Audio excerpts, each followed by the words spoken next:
Chef had that stupid quote where she tells people to open up your Airbnb and give up your Airbnb and open up your back room for homeless. And then when asked if she's going to take a homeless person into her house, she's like, "Well, we actually have a guest room that my husband and I were looking into." Of course, she's not going to. It's ridiculous. I don't expect a person that's worked hard to buy a house to give a room to a homeless person. That's not the answer. That's why I would think sleeping stations, a place to support nomadic lifestyle, parking lots for people who are in their RVs, relaxed accommodations for people who live out of their car, because there's more people living out of their car than they realize. The next step I need help with. There's a Gosh, I'm going to be a little uncomfortable giving you this quote, but what the heck? And I do not want to compare what's going on with homelessness to slavery. Okay, but Oscar Wilde wrote, because I love reading this stuff in theater major, so we talk a lot about Oscar Wilde. Yeah. He wrote the worst slave owners were the ones that treated their slaves well, suggesting that by creating environments where the slaves had a decent life, what they thought might be a decent life, created a complacent environment and where they weren't outraged soon enough and an uprising started. Very interesting. It's a hard thing to say. Yeah, but that is a very analytical perspective, and you're absolutely right, because they would never gain equality if they think that that's the norm. Right. So I kind of think that by allowing, I use that with my tough sell. It's hard to say, but you know what? Maybe you shouldn't what is the rule for encampments? Can you sleep on a sidewalk? Well, no, officially you can't sleep on a sidewalk. Then enforce the rule. Clear out the encampments.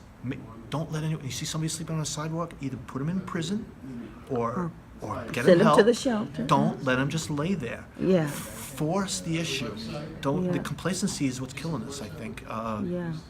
Make people make a choice. So make that homeless person decide, either I need to get a job, go to the shelter, go to prison, enroll in school, or and that's where I think another option should be shelter sleeping stations. That's where I think we should open sleeping stations and give them that option. Because I got no problem if somebody wants to just collect their UBI, hang out in a sleeping station, and bullshit 24/7, drinking Colt 45s. I got no problem with that. As far as I know, that's pretty much what Socrates and Aristotle did. They just bullshit all day. Like, really. And they just deemed themselves as think tanks, the thinkers or whatever. Right. I mean, and became philosophers, Today's modern philosopher can be found on a street corner in front of a liquor store. It's fine. I don't need you to get a job. I'm not the type, get a job. No. There's plenty of people working out there. Like, if you want to just chill and be an American and be comfortable, have your food, I think that's fine. I think if you want an apartment, a car, and like a girlfriend, then and you want to travel, you want to do things, you need a job. Yeah. But if you don't want to work, then you should still be able to be clean, fed, and have a safe place to sleep. Yeah. So maybe Oakland needs to kind of start forcing the issue, not being so complacent, because the more the government is complacent, the less tolerance the average person is getting. And we're seeing less and less tolerance, not necessarily Barbecue Becky, but there was that other one, the guy that threw the homeless guy's stuff in the Lake Merritt.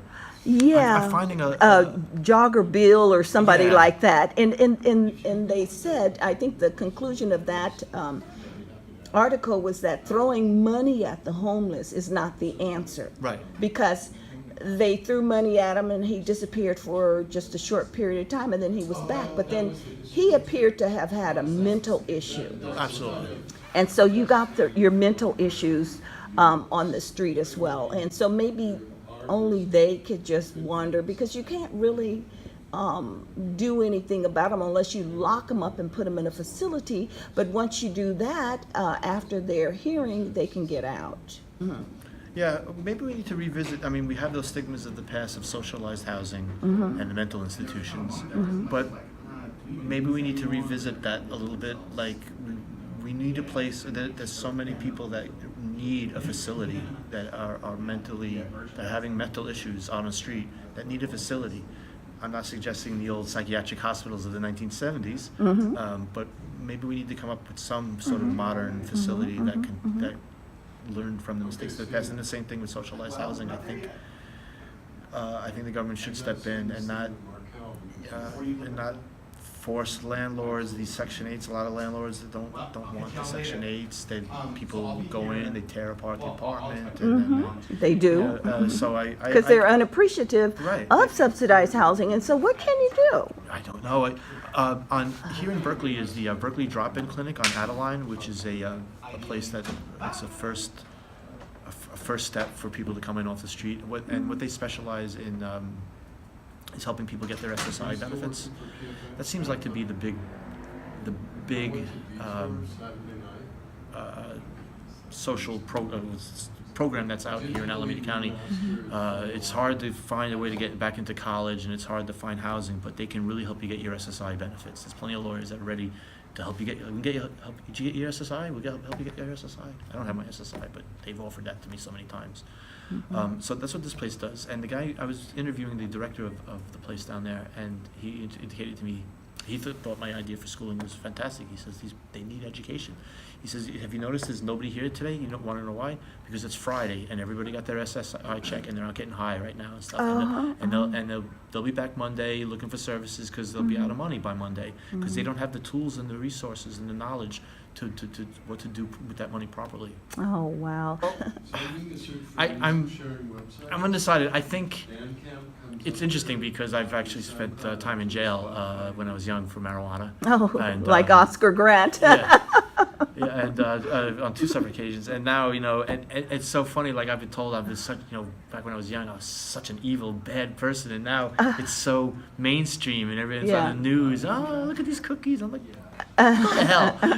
Where were you 20 years ago when I was rotting in jail because of it?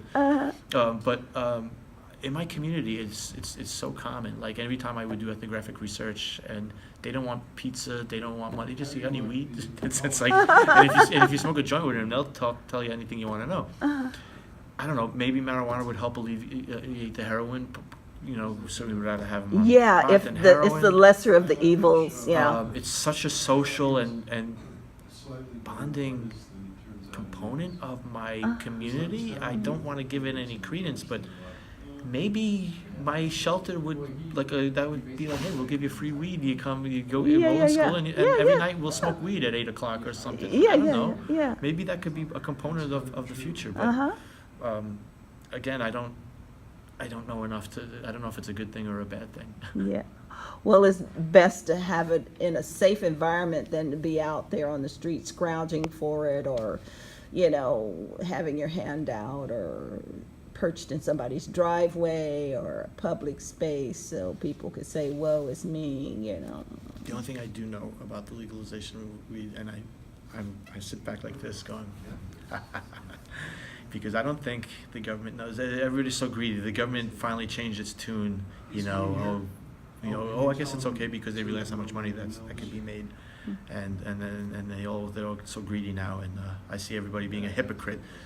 Politicians that swore they would never be now, and soccer moms owning pot shops and things like that when they were the ones that would scream, because now they're entrepreneurs. And things like that, and Colorado and Washington by saying, oh well, look, we've been legal for 2 years and there's no increase in drunken driving. Everything's fine because they don't realize, in my opinion, there's going to be marijuana is going to.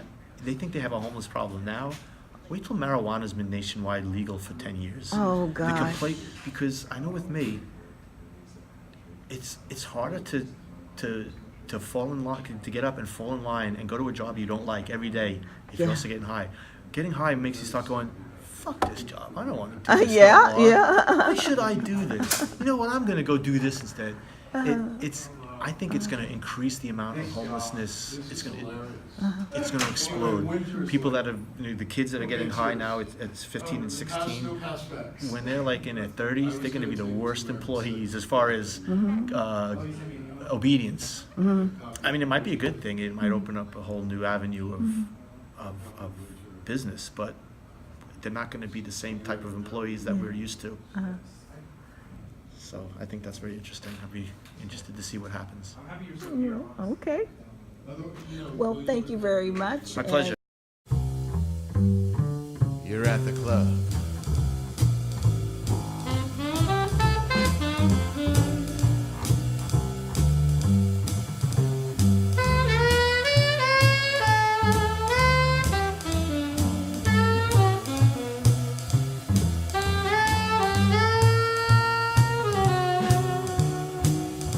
Some bad cat from LA lets loose with rapid fire skins and snares. The neat punctuation cracks the cymbals, bringing it all to a head. Over and above the rhythms and the melodies and that fire god sax man until nothing more can be said without him. Hey, whale man!